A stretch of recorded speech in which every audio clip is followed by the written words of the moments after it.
So this is an updated video of the shed with some major upgrades. Number one, fully insulated. 100%. Everything has insulation now. That's number one. Number two is I will probably be adding insulation. This is Reflectix, which is what I just like to call it, bubble wrap with foil, because it has foil on the back of it and the foil on the front of it, and it reflects the heat inward for the winter and reflects the heat out for the summer.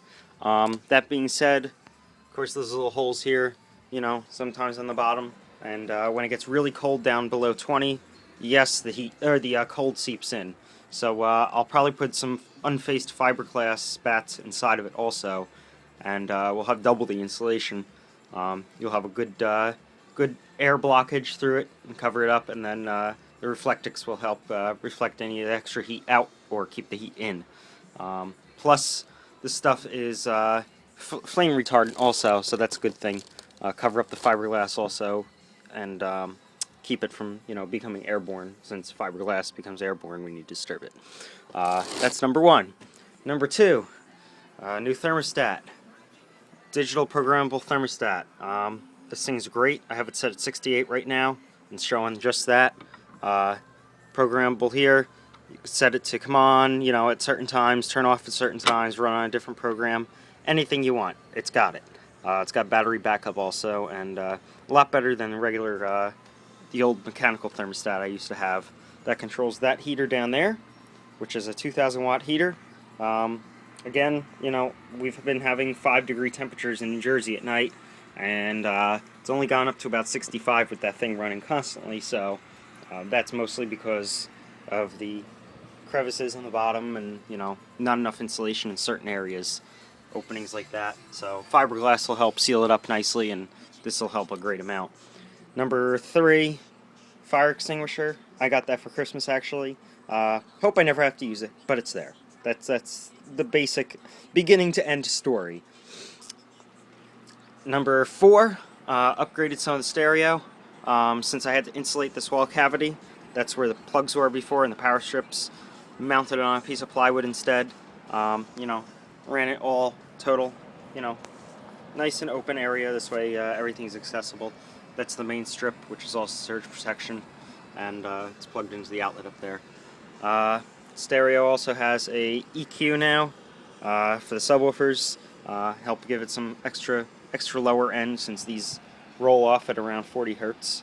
Got the two there and the two there. That hasn't changed. The other thing, I don't know if I mentioned it in the other video, is carpeting.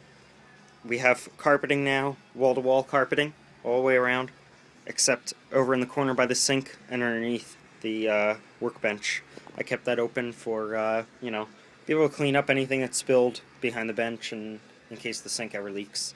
Yeah, it's a drawback. The floor gets really cold over here, since there's nothing here really keeping the cold out and the heat in. But it is what it is. It's not the worst. Other thing is, our electric out here failed a couple of months ago. The underground wires we had were 10 gauge, 4 strands of 10 gauge running in conduit, and between water leaking in there, because we had a ceiling roof leak in the corner right over the panel, between that and just the age of it, which is already 4 years old, the wires failed in the ground. They shorted out. My guess is something was nicked when it was installed, something like that. And because usually those wires are okay underwater. They're, it's natural for condensation to collect in the conduit. But replaced it with 6 gauge for conductor. So I have a 60 amp service out here now. Ignore the main breaker on that. That's the pre-done in what they pre-installed in the panel. But it's a double pole 60 on the inside of the house, protecting the feed out here. Whole new panel. Our old panel was 12 spaces. I believe this one is 20 or 24. I upgraded it because the old one was rusted out too from the water leak from the ceiling. So just put a whole new thing in, ran new cable out here. Conduit was already there. 3/4 inch conduit, max size wires. I ran through it, 6 gauge, and tough pull, but I did it. But that was ran out here, and that's all finished that. Exhaust fans, I believe that was up there already for my last video, including the emergency light. But yeah, there you go. Everything has changed within the past 3 to 4 years. 4 years ago, this was actually just, regular storage, and now you got all this. New over-the-counter light. I had a single strip up there and a small one over there, but I put that one up.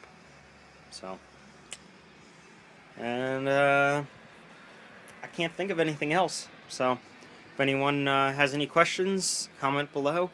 Otherwise, thanks for watching, and please rate, subscribe, and comment.